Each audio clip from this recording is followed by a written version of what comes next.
Hello, namaskar to everyone. This is Dharmendra Daruka, and you are watching a very important session. Today, my dear student, we are talking about to a new point, very important point. So, without delay, let's get started. My dear student, आज हम बात करेंगे Daniel डिफो को लेके और इनसे जुड़ी तमाम जानकारी आप लोगों के सामने देखिएगा। डैनियल डिफो के बारे में पहले तो इनका लाइफ स्पेन देख लीजिएगा आप लोग। इनका बॉर्न होता है 1660s में और 1731 में इनकी डेथ हो जाती है। तो इनका जो पीरियड है वो शुरू कब से हो गया, फिर इनको कहेंगे आप रेस्टोरेशन पॉइंट हो गए ये, है ना। इनको क्या कहेंगे हम, रेस्टोरेशन पॉइंट है ये, रेस्टोरेशन पॉइंट। तो ये रेस्टोरेशन पीरियड जो है वो 1660 से लेके 1700 तक माना जाता है ना। ड्राइडन का जो एज है, एज ऑफ ड्राइडन, इसी के अंदर आता है। अब इनका ओरिजिनल नाम जो है वो डैनियल फो है, लेकिन ये इसको डिफो करके लिखते हैं। और इनको एंटी जैकोबाइट कहा जाता है, यानी जेम्स फर्स्ट सेकंड जो था उसके कैसे क्या थे, ये अगेंस्ट थे। और ये पॉइंट हैं, ये जासूस भी रहे हैं, पैम्पलेटियर्स भी हैं और जर्नलिस्ट भी हैं। और इन्होंने एक काफ़ी पॉपुलर वर्क लिखा है, और या जिसकी हम हिस्ट्री कह सकते हैं, the history of union of great Britain. और ये वर्क कब का है, 1709 का, 1709 का वर्क है। इसका आप लोग ध्यान रख सकते हैं, the history of the union of great Britain 1709।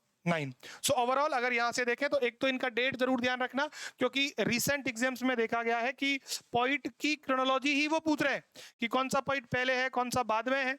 तो आप इस चीज का ध्यान रखें, ताकि पॉइंट्स का भी आप एक बार ध्यान रखें किस पीरियड में रहा, कि रेस्टोरेशन का है। तो आप थोड़ा सा उससे अगर एक ट्रिक्स जैसा मिल जाएगा ना, तो आसान हो जाएगा आप लोगों को वहां से समझना। अब आगे देखो आप, तो history of the union of great Britain आपका हो गया।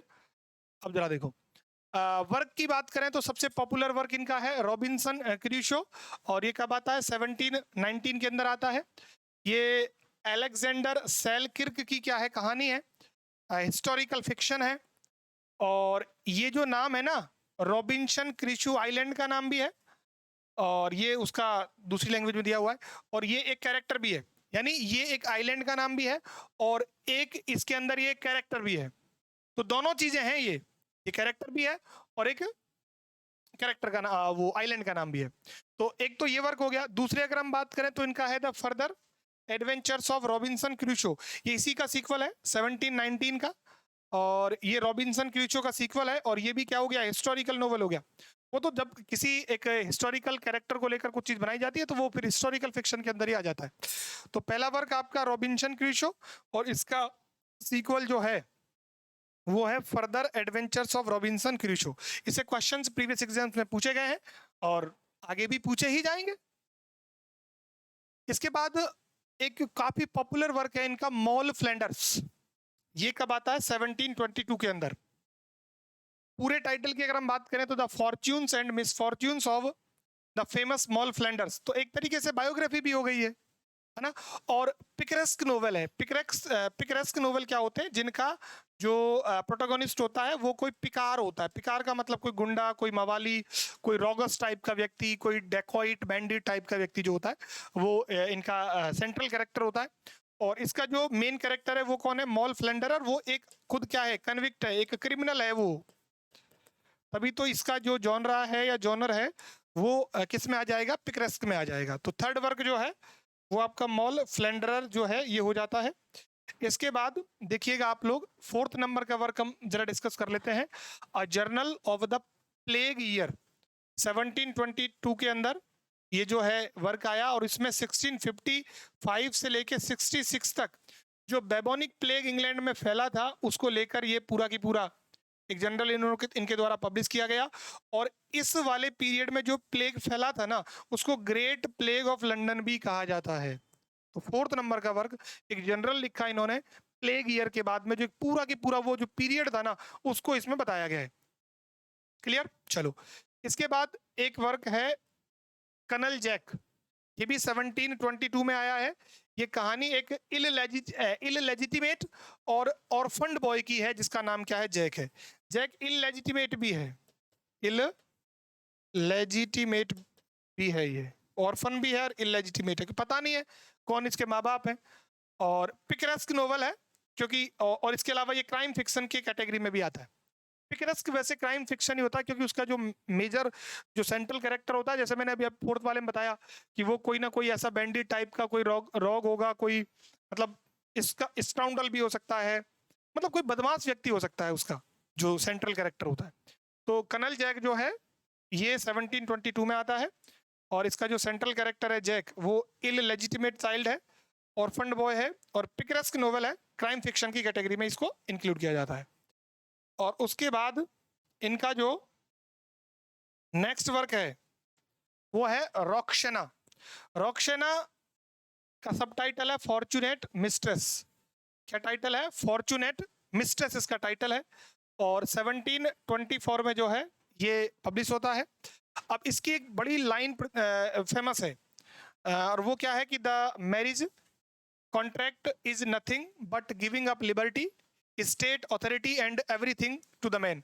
यानी इन्होंने मैरिज को यहाँ पर एक तरीके से डिफाइन किया है कि लड़की के लिए मैरिज की परिभाषा है एक प्रकार का एग्रीमेंट है जिसमें वो केवल अपनी स्वतंत्रता को, अपनी जो एक तरीके की प्रॉपर्टी है उसको, अपना जो स्वामित्व अथॉरिटी है उसको, और एवरीथिंग यानी वो पुरुष को क्या कर देती है? सौंप देती है।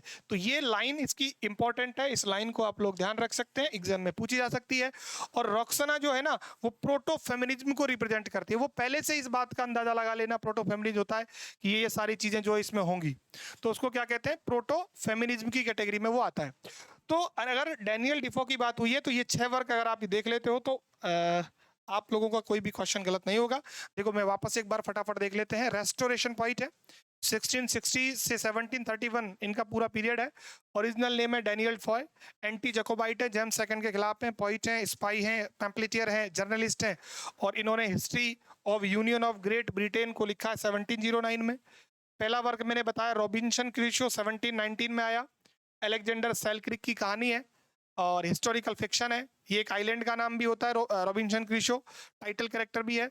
इसका सीक्वल होता है the further adventures of Robinson, 1719 में आया, सीक्वल है इसका ये।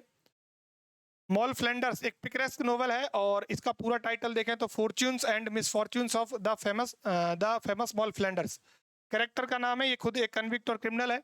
उसके बाद प्लेग ईयर जो 1655 से लेकर 66 तक जो एक 10 ईयर्स का या 11 ईयर्स का जो पीरियड है, उसको बेबोनिक प्लेग बीमारी ने काफ़ी ज़्यादा प्रभाव छोड़ा था। इसको कहा जाता है ग्रेट प्लेग ऑफ लंदन। उसके बाद 5th नंबर का वर्क जो देखें तो कर्नल जैक है, 1722 में आया, और एक ऑर्फन्ड और इलेजिटिमेट चाइल्ड की कहानी है। ये भी पिकरेस्क नोवेल है, क्राइम फिक्शन में आता है।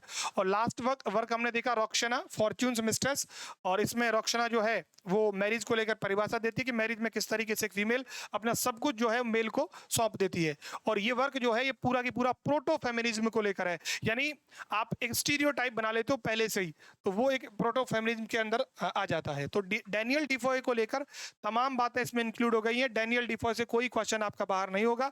एवरीथिंग या एवरी क्वेश्चन जो बनेगा वो इतनी चीज अगर आप पढ़ लोगे डैनियल डिफोय की, तो यहाँ से ही जनरल आपके टीजीटी, पीजीटी, नेट, सेट और जितने भी जीआरएफ वो एक एग्जाम होता है, तो उस सब में जो है इसको इंक्लूड किया जा सकता है। ऐसे ही वीडियोज आपको लोगों के लिए मिलते रहेंगे। वीडियो अगर पसंद आई हो तो आप चैनल को लाइक, शेयर, सब्सक्राइब आपकी जिम्मेदारी।